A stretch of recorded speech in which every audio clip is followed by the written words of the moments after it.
It's a vast nation, Australia. You can see the birds down there. There's plenty of sea life here. There were some dolphins earlier that swam past. And there's a lighthouse there. I'll let you work that one out.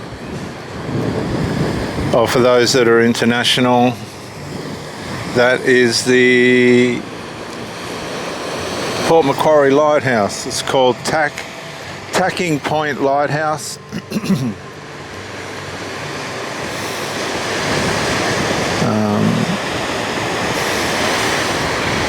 As you can see out the back, I'm not sure if you can see right out the back, the little buoys. They're buoys floating on the water. They're actually shark baits. They're right along the coast to try and prevent shark attack. The marine life here is thick,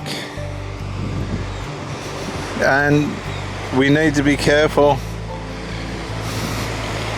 not only with where we swim, but what we do in our relationships.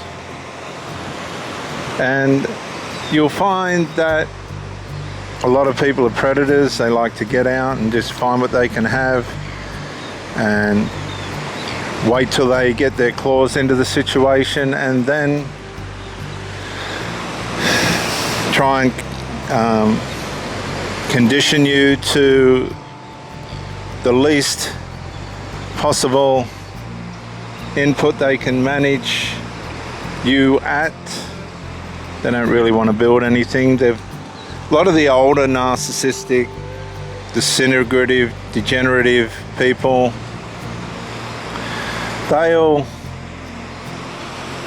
they're very wily. They know when they're pushing it, they know when to step back, but while they're doing that, they also know how to push. It's like a triune capability. They'll look like they're easing back, but at the same time, they're still pushing the boundaries because they don't have any boundaries. If you think swimming down there is safe, do it at your own peril. If you ever come to Lighthouse Beach, Port Macquarie, here on the New South Wales eastern coast. You can see the birds around here. They're not skinny. They're not wondering what's going to be next on the menu. The sea life here is abundant. They like to hang around those rocks and forage on the plant life, marine plant life that grows on these rocks. Then in turn, the birds eat the fish that forage on the rocks, and of course the cycle goes round and round.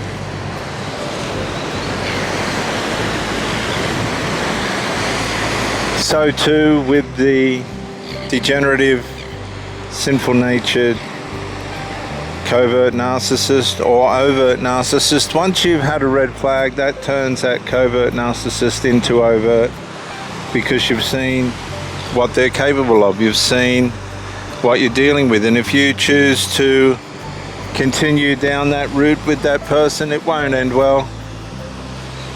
Counselling, listening to a lady the other day, 30 years, only to realise she'd been duped by an abusive, negligent, carnal-natured, overt narcissist. He had her so well entrained and conditioned, she couldn't even tell that she was being used and deceived just as a means of supply. By the time the relationship broke, there was nothing left for anyone. Not even the memories were worth keeping, she said. She said she was held by the sex for a long time, and that became monotony. After a while, he began to cheat and lie and steal and spend and gamble, and alcoholic, yellow teeth, nicotine. Just a careless, reckless male, narcissistic male. But she put up with it, and this is what people are starting to awaken. I don't have to put up with it. That's what they're saying to themselves. I don't have to put up with this. I don't have to deal with this. I have the right to leave. I'm being abused. I can't say it's physical. I can't say it's something that I'm physically being maimed by, but mentally and emotionally, you'll feel empty, you'll feel staggered, demoralized, you'll feel tired. And a lot of people get mental issues that they don't recover from, that have been with these covert narcissists. They know exactly what they're doing, they know exactly how to play it, and they will until you're worn out. Our loyalty and our faithfulness blinds us from what's happening to us, male or female. They know who to choose, they know who they're going to get a long run out of if they do meet someone and execute their sexual attachment strategy, and soon find out that that was a mistake. They'll just abandon that person. They'll find a reason to get out very quickly and go hunting for a better prospect, someone who has much more to offer, and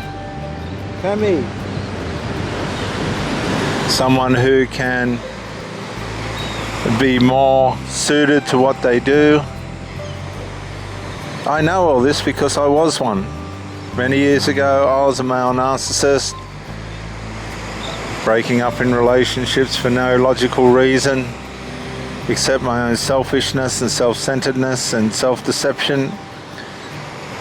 A lot of these people are very, very deceived, and they're following their pleasure matrix, which is like when you get a shiny new toy and then the fad wears off that toy and you find out that person's not the cure. It was just a fantasy that misled them, and of course they go around in a cycle. Every now and then, once in a lifetime, they'll meet someone that will be able to navigate them, and even then they ruin that. It's a no-win situation for all involved, and more now people are being enlightened to how these people operate.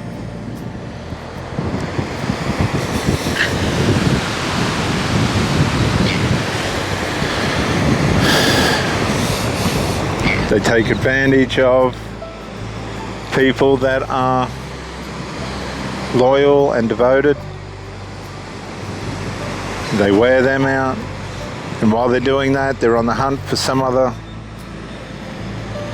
prey, some other meat suit that they can feed on and get supply from, be it money, sex, drugs. If they like drugs, they'll find another drug addict and get them to buy it all until their supplies run out, financial and emotional and mental. And the cycle goes round and round. Everybody just wears out, and people are getting tired of it, and they're becoming aware of it. The counselling faculties and therapies and things are making a fortune out of it. Absolute fortune. They're sitting down there like those birds on their rocks, just counting the money. While these birds are counting the fish, they're counting the money. The only answer for it is to cut these people off as soon as you feel like you've been abused psychologically or mentally, and that the person that you're with is not capable of giving you a decent relationship. The best thing for you to do is to cut them off. Let them go. Recalibrate yourself. Get yourself back. Make sure that you're not going to be harmed or maimed in any other way. Recover, learn from it, and never allow it to happen to you again.